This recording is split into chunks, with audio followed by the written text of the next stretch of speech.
안녕하세요. 이번 시간부터는 이제 저번 주에 나눠준 지표평가 대비 문제를 풀어보도록 하겠습니다. 자, 원래 1페이지는 생태계 구성 요소와 환경으로 돼 있을 텐데, 자, 오늘은 전기에너지 생산이랑 전기에너지 수송 파트 먼저 풀어보도록 할게요. 그래서 혹시 문제를 아직 풀어보지 않은 학생은 문제를 풀고 강의를 시청해 주시기 바랍니다.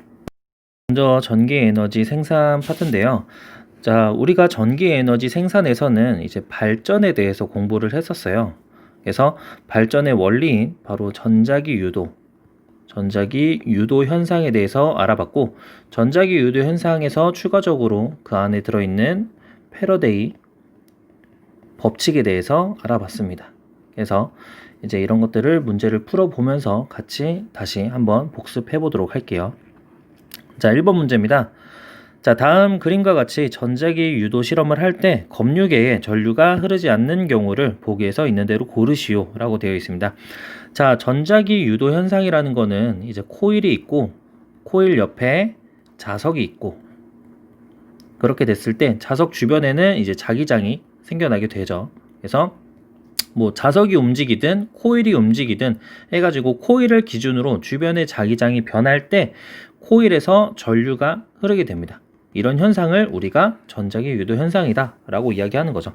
여기서 중요한 거는 전류가 흐르기 위해서는 코일 또는 자석이 움직여야지만 전류가 발생한다라는 게 가장 중요한 포인트가 되겠어요. 따라서 여기 문제에서 물어보는 거는 얘네 둘이 움직이냐 움직이지 않는가 이런 거를 물어보는 거겠죠. 자, 따라서 보기를 보게 되면은 기억, 막대 자석을 코일에 가까이 할 때 막대 자석을 코일로 가까이 움직이게 되는 거니까 이 친구는 움직이게 되는 거죠. 따라서 여기서는 전류가 발생을 한다. 따라서 전류가 흐르지 않는 경우를 골라달라고 했으니까 기억은 아니고요. 니은 막대 자석을 코일로부터 멀리 한다. 마찬가지로 코일을 기준으로 막대 자석이 멀어지게 되면은 뭐 둘 중에 하나가 움직인 거죠. 따라서 여기서도 마찬가지로 전류가 흘렀으니까 해당이 되지 않고요. 디귿 막대 자석을 코일 안에 정지시켜 놓는다. 코일 안에다가 막대 자석이 그냥 가만히 있게 되면은 그 주변에 자기장이 변화가 없기 때문에 여기서는 전류가 흐르지 않습니다. 따라서 전류가 흐르지 않는 경우에 해당이 되고요. 리을 막대 자석을 고정하고 코일을 멀리 할 때 막대 자석이 움직이지 않고 코일이 움직일 때는 마찬가지로 코일이 가만히 있고 막대 자석이 멀리 움직이는 거랑 같은 상황이라고 볼 수 있죠. 그래서 니은과 리을은 같은 상황이라고 볼 수 있고, 따라서 리을도 해당하지 않는다. 따라서 정답은 4번이라고 볼 수 있습니다. 그 다음에 2번 문제 보도록 하겠습니다. 자, 다음 그림과 같이 막대 자석이 금속 고리의 중심축을 따라서 통과해서 낙하한다. 점 P와 점 Q는 중심축 상의 점이다. 막대 자석이 Q를 지나는 순간 고리에 유도되는 전류의 방향은 A이다. 막대 자석이 이제 Q, 이쪽 아래쪽 지점을 지나는 순간 A 방향으로 전류가 흐르는 거죠. 자, 이때 옳은 것을 골라달라 라고 했는데, 자, 먼저 문제 상황을 좀 볼게요. 자, 막대 자석이라고 하면은 지금 보면은 아래쪽이 N극, 위쪽이 S극, 또는 아래쪽이 S극, 위쪽이 N극일 수가 있겠죠. 자, 아직은 이제 어느 곳이 N극, S극인지 모르는 상황이고, 자, 어쨌든 얘가 떨어져서 P점과 그 다음에 Q점을 지나서 내려가게 됩니다. 그런데 Q점을 지나갈 때 금속 고리를 기준으로 전류가 A 방향으로 흐른다고 되는 거죠. 자, 그래서 우리가 이제 전류가 흐를 때 자기장의 방향을 오른손을 이용해 가지고 찾는 방법을 배웠을 거예요. 그래서 내 손가락의 방향을 전류의 방향, 그 다음에 엄지의 방향을 자기장의 방향으로 봤을 때, 자, 이건 오른손을 기준으로입니다. 오른손을 기준으로 내 손가락의 방향을 전류, 엄지 손가락의 방향을 자기장으로 봤을 때, 이때 A 방향으로 전류가 흐르게 되면은 자기장의 방향은 위쪽이 되겠죠. 위쪽이 된다라는 말은 위쪽이 N극, 아래쪽이 S극이 될 거랍니다. 그래서 이 막대 자석이 Q점을 지나서 떨어질 때 아래쪽에 S극이 나온다라는 거예요. 그래서 전자기 유도 현상을 다시 한번 보면은 코일을 기준으로 주변에 자석이 왼쪽을 N극으로 예를 들게요. N극이 만약에 다가오거나 멀어지게 됐을 때 항상 이 코일에 발생하는 자기장은 그 변화의 반대 방향으로 이제 자기장이 생성된다라는 게 그 전자기 유도의 포인트였고요. 그래서 예를 들어서 만약에 N극이 다가온다고 했을 때는 이 코일에 이 N극이 다가오니까 이 N극을 밀어내기 위해서 오른쪽에 N극, 그 다음에 왼쪽에 자연스럽게 S극이 형성이 되고, 반대로 만약에 n극이 멀어질 때 n극이 멀어지게 되면은 이제 그 n극을 이제 당겨오고 싶기 때문에 오른쪽에 s극, 왼쪽에 n극이 형성이 된다라고 공부를 했을 거예요. 그래서 지금 보면은 아래쪽에 s극이 형성됐다라는 거는 지금 자석이 멀어지려고 하고 있는데 멀어지니까 얘를 붙잡고 싶은 거잖아요. 얘를 붙잡고 싶으니까 여기 s극이 형성이 된 거겠죠. 따라서 이 막대 자석의 위쪽 극은 n극이다라는 거를 알 수가 있는 거죠. 그래서 이 문제의 지문, 마지막 지문을 통해서 이제 이 자석이 위쪽이 n극이고 오른쪽이 s극이다라는 사실을 우리가 알아낼 수가 있는 겁니다. 그러면은 이 사실을 가지고 이제 보기를 보고 문제를 풀어보도록 할게요. 자, 보면은, 자, 기억을 보면은 자석의 아랫면은 s극이다. 맞죠? 지금 마지막 문단을 통해서 우리가 자석이 위쪽이 n극, 아래쪽이 s극인 것을 알아냈으니까 기억은 맞는 말이고요. 니은 막대 자석과 고리 사이에는 항상 청력이 작용하냐라고 물어봤는데, 자, 먼저 막대 자석이 다가와요. 막대 자석이 다가오면은 이제 금속 고리는 막대 자석을 밀어내려는 힘을 발생한다 그랬죠. 그래서 이때는 청력. 그런데 이제 막대 자석이 멀어져. 막대 자석이 멀어지게 될 때는 이 막대 자석을 붙잡고 싶다고 했죠. 따라서 이때는 인력. 따라서 항상 청력이 작용하는 것은 아니라고 볼 수 있죠. 가까워질 때는 청력, 멀어질 때는 인력이 발생한다고 볼 수 있습니다. 그 다음에 디귿. 자, PQ를 통과할 때 고리에 유도되는 전류의 방향은 반대냐라고 돼 있는데, 자, 지우고 다시 한번 해볼게요. 자, 지금 보면 우리가 알아낸 거는 막대 자석 아래쪽이 S극, 그 다음에 N극이라고 봤죠. 그래서 첫 번째 상황은 S극이 다가오는 상황이에요. S극이 다가오니까 얘를 밀어내고 싶어서 위쪽은 S극, 아래쪽은 N극이 형성이 될 거고요. 반대로 그 다음 현상으로, 자, 막대 자석이 멀어질 때, 자, 이때는 N극이 멀어지는 상황이죠. N극이 멀어지니까 얘를 붙잡고 싶어. 따라서 아래쪽이 S극, 위쪽이 N극이 형성이 되는 거죠. 따라서 막대 자석이 위에서 다가올 때랑 밑에서 멀어질 때를 보면은 자기장의 방향이 정반대가 돼요. 그 말은 전류의 방향도 반대가 되는 거죠. 따라서 디귿은 맞다 라고 볼 수 있죠. 따라서 정답은 4번이 되겠습니다. 바로 이제 3번 문제입니다. 3번 문제는, 자, 화력 발전소와 핵 발전소의 공통점으로 옳은 것만을 보기에서 있는 대로 고른 것은 이라고 되어 있네요. 자, 우리가 앞에서 이제 전자기 유도 공부를 했었는데, 자, 전자기 유도 현상을 통해서 이제 발전기를 만든다 그랬죠. 전자기 유도 현상이라는 거는 코일이 있고 코일 옆에 자석이 있고, 그래서 이 자석을 움직이든 또는 코일을 움직이든 해서 이 코일에 전기가 흐를 수 있게끔 만들어주면은 이 과정을 우리가 발전이다 라고 이야기를 한다 그랬어요. 그래서 대부분 이제 자석이든 코일이든 둘 중에 하나를 돌리는데, 이 돌릴 수 있게끔 만들어주는 장치가 바로 터빈이 되는 겁니다. 그런데 이제 이 터빈을 누가 돌리느냐, 터빈을 어떤 연료를 가지고 돌리느냐에 따라서 화력 발전, 핵 발전, 뭐 풍력 발전 이런 식으로 이름이 달라진다고 했어요. 자, 근데 화력 발전 같은 경우에는, 화력 발전은 화석 연료를 사용합니다. 화석 연료를 이용해서 화석 연료를 때우는 거죠. 화석 연료를 때워서 물을 데핀다고 했어요. 그 물을 끓여서 이제 증기를 발생시키고 그 증기를 이제 고압으로 발사해 주면서 터빈을 돌아가게끔 만들어 주는 장치라고 했고요. 그 다음에 핵발전 같은 경우에는 핵연료를 사용한다고 했습니다. 핵연료. 여기서 말하는 핵연료는 우라늄이 되겠죠. 이 우라늄이 핵분열을 통해서 에너지를 발산시킬 때 그 발산되는 에너지를 가지고 마찬가지로 물을 끓이고, 물을 끓음으로써 발생하는 증기를 이용해서 또 터빈을 돌려서 전기 에너지를 만들어낸다고 했어요.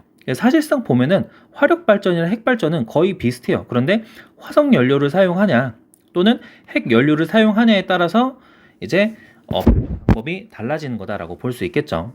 자, 이 상태에서 이제 이런 지식을 갖고 이제 보기를 보게 되면은, 기억, 발전기에 연결된 터빈을 돌린다. 자, 이거는 화력이든 핵 발전이든 어쨌든 터빈을 돌리게 되는 거니까 맞는 말이겠죠. 공통점 맞고. 니은, 화석 연료의 화학 에너지를 이용한다. 자, 화력 발전 같은 경우에는 화석 연료를 이용하지만 핵 발전 같은 경우에는 화석 연료가 아니라 핵 연료를 사용하는 거죠. 그러니까 니은은 공통점이라고 얘기하기 힘들고, 디귿, 물을 끓여 만든 증기의 힘으로 터빈을 돌린다. 화력이나 핵발전이나 어쨌든 물을 끓여서 증기를 이용해서 터빈을 돌리는 거는 공통점이 되겠죠. 따라서 정답은 기억 디귿 3번이 되겠습니다. 그 다음으로 이제 4번. 자, 그림은 그림 가에서 다는 코일 주위에서 자석을 화살표 방향으로 운동시키는 것을 나타낸 것이다.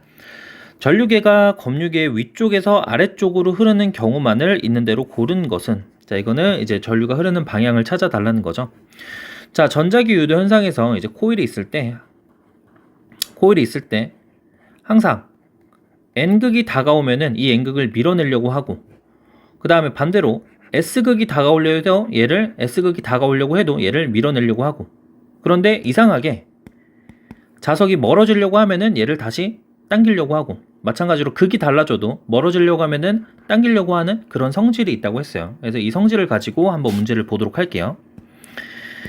자, 먼저 가 상황을 보면은 N극이 다가오고 있는 상황이죠. N극이 다가오니까 얘를 밀어내야겠죠. 따라서 코일을 기준으로 위쪽에 N극, 그 다음에 아래쪽이 S극이 형성이 될 겁니다. 그러면은 자기장의 방향은 위쪽으로 형성이 될 거고, 이때 마찬가지로 오른손을 기준으로 내 손가락의 방향은 전류의 방향, 그 다음에 엄지의 방향은 자기장의 방향, 이걸로 방향을 찾게 되면은 이때 전류는 뒤쪽에서 내려가고 앞쪽에서 올라가는 형태에서 검유계를 기준으로 위에서 아래로 전류가 흐르게 되겠죠. 따라서 위에서 아래로 흐르니까 가는 맞는 보기가 될 거고, 그 다음에 나 같은 경우에는 이제 S극이 멀어져요. S극이 멀어지니까 얘를 잡아 당겨야겠죠. 그래서 코일을 기준으로 위쪽이 N극, 그 다음에 아래쪽이 S극 하면은 가와 나는 같은 자기장이 형성되니까 당연히 전류도 검유계를 기준으로 위에서 아래로 흐를 거고, 다 같은 경우에는 N극이 멀어져요. N극이 멀어지니까 얘를 다시 붙잡기 위해서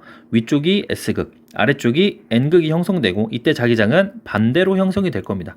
자기장이 반대가 되면은 전류도 반대로 흐르겠죠. 따라서 이때는 가와 나만 해당이 된다. 따라서 정답은 3번이라고 볼 수 있습니다.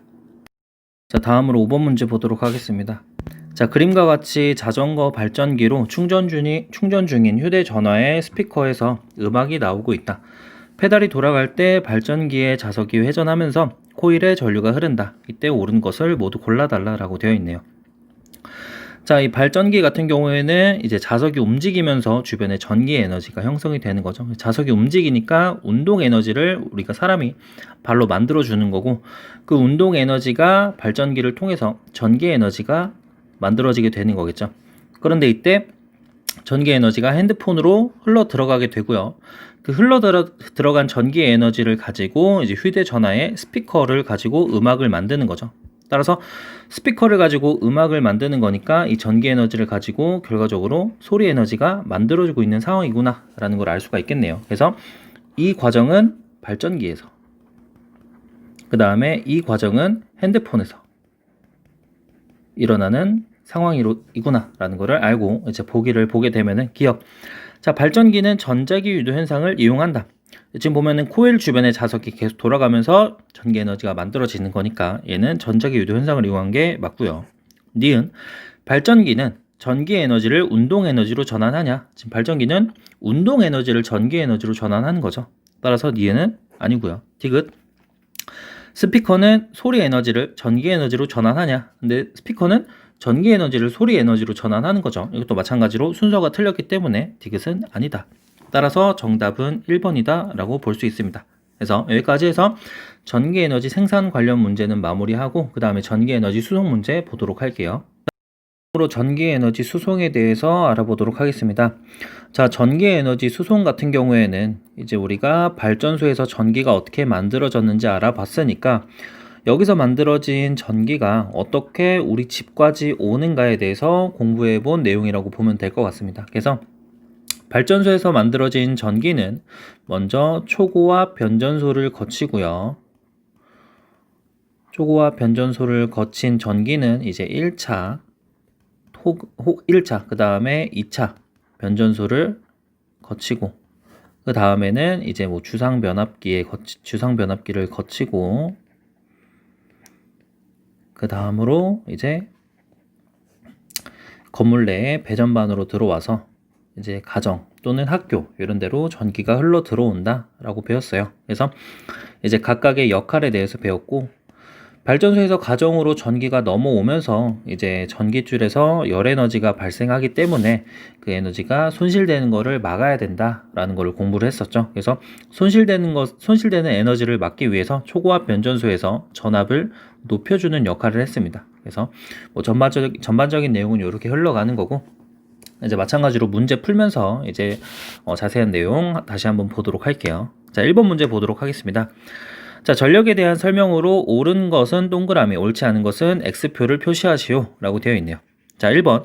단위 시간 동안 공급 또는 사용한 전기 에너지를 전력이라고 하고 단위로 와트를 사용한다. 이 앞에 부분은 전력에 대한 정의고, 그 다음에 전력의 단위를 와트를 사용한다. 이거는 맞는 말이죠. 그래서 동그라미. 2번. 자, 송전선에서 손실 전력이 생기는 이유는 송전선의 저항에 의해서 열이 발생하기 때문이다. 이것도 맞는 설명이 되겠고요. 그 다음에 3번. 자, 송전선에서의 손실 전력을 줄이기 위해서는 송전 전류의 세기를 높여야 한다. 자, 전류의 세기를 높이면은 우리가 손실 전력을 계산할 때 전류의 제곱, 그 다음에 그 전선의 저항을 곱해서 우리가 손실 전력을 계산했었는데, 전류의 세기가 높아지게 되면은 손실 전력도 늘어나게 되는 거니까 틀린 설명이 되겠죠. 그래서 우리는 손실 전력을 줄이기 위해서는 전류의 세기를 높이는 게 아니고 낮춰야 한다가 되겠죠. 따라서 3번은 X 표시해 주시면 될 것 같습니다. 2번 문제 보도록 하겠습니다. 자, 다음은 발전소에서 생산된 전기가 송전선을 통해 가정으로 공급되는 과정을 나타낸 것이다. 자, 송전 과정에서 빠진 설비와 그 역할을 옳게 짝지어진 것은? 이라고 물어봤네요. 지금 보면은 발전소랑 송전선 그리고 가정이 있고, 이 과정에서 이제 빠진 설비를 보게 되면은 모두 발전소에서 먼저 초고압 변전소를 거치고, 그 다음에 1차 변전소, 2차 변전소를 거친 다음에 그 다음에 전봇대에 있는 주상 변압기, 그리고 가정 내에 있는 배전반을 통해서 들어오게 되는 거죠. 따라서 빠진 설비는 왼쪽에 있는 거라고 보시면 될 것 같고, 그 역할을 옳게 짝지어진 것을 골라달라고 했습니다. 자, 먼저 초고압 변전소 순서대로 볼게요. 자, 초고압 변전소 같은 경우에는 발전소에서 만들어진 전기의 전압을 올려주는 역할을 한다 그랬죠. 따라서 전압을 높인다 라고 했으니까 역할이 맞게 들어가 있고요. 그 다음으로 이제 거치는 이제 1차 변전소, 2차 변전소, 주상 변압기 같은 경우에는 전부 다 전압을 낮춰주는 역할을 하는 거죠. 따라서 전압을 높인다, 전압을 합친다, 전압을 높인다라고 했으니까 세 개 다 틀린 설명이 되고요. 그 다음에 배전반 같은 경우에는 이제 전압을 올리고 낮추고 하는 곳이 아니고 말 그대로 전기를 분배해주는 장치이기 때문에 전압을 낮춘다가 아니고 낮춘다는 이제 해당 설명에 옳지 않겠죠. 따라서 정답은 5번이라고 보면 될 것 같습니다. 자, 그 다음으로 3번 문제를 보면은, 자, 다음 그림은 발전소에서 생산한 전기 에너지를 가정까지 송전하는 과정에서 전압을 변화시키는 변전소의 변압기의 구조를 모식적으로 나타낸 것이다. 자, 이때 1차 코일과 2차 코일의 가문수의 비는 1대 10이며 변압기 코일의 가문수의 비를 변경해서 변전소에서 주상 변압기까지의 송전선에서의 손실되는 전력을 기존의 4분의 1배로 낮추고자 한다. 이때 1차 코일과 2차 코일의 가문수의 비는? 이라고 물어봤네요.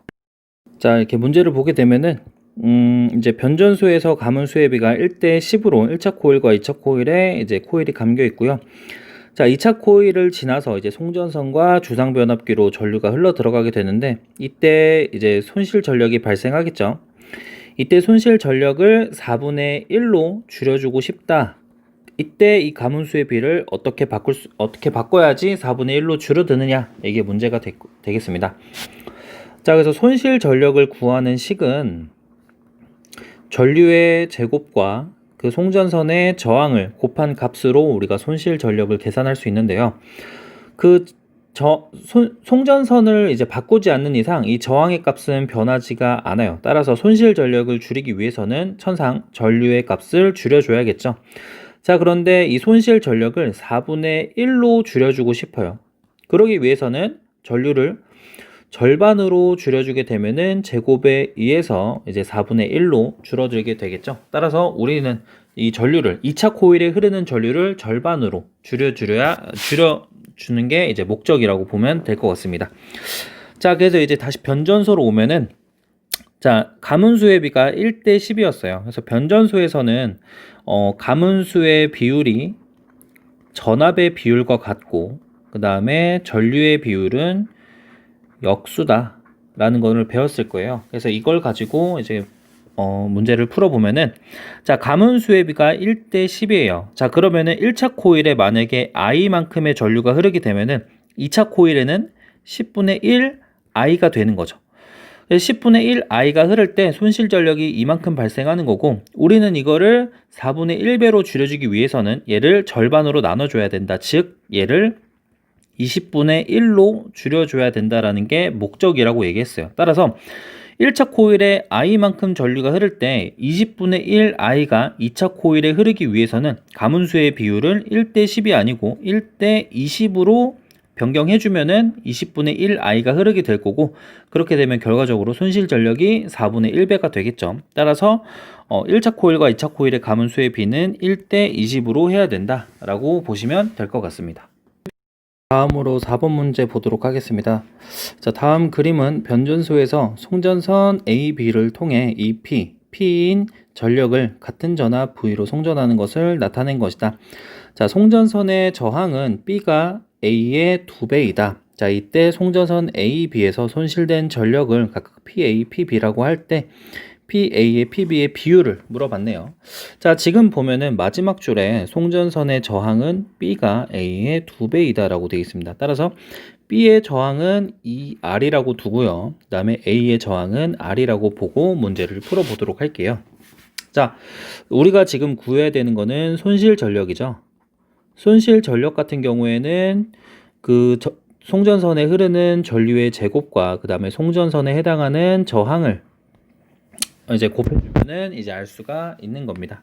지금 보면은 A 송전선에는 전력이 EP가 흐르고 전압이 V가 흐르게 되죠. 그 다음에 송전선 B에는 전력이 P 그리고 전압이 V가 흐르게 됩니다.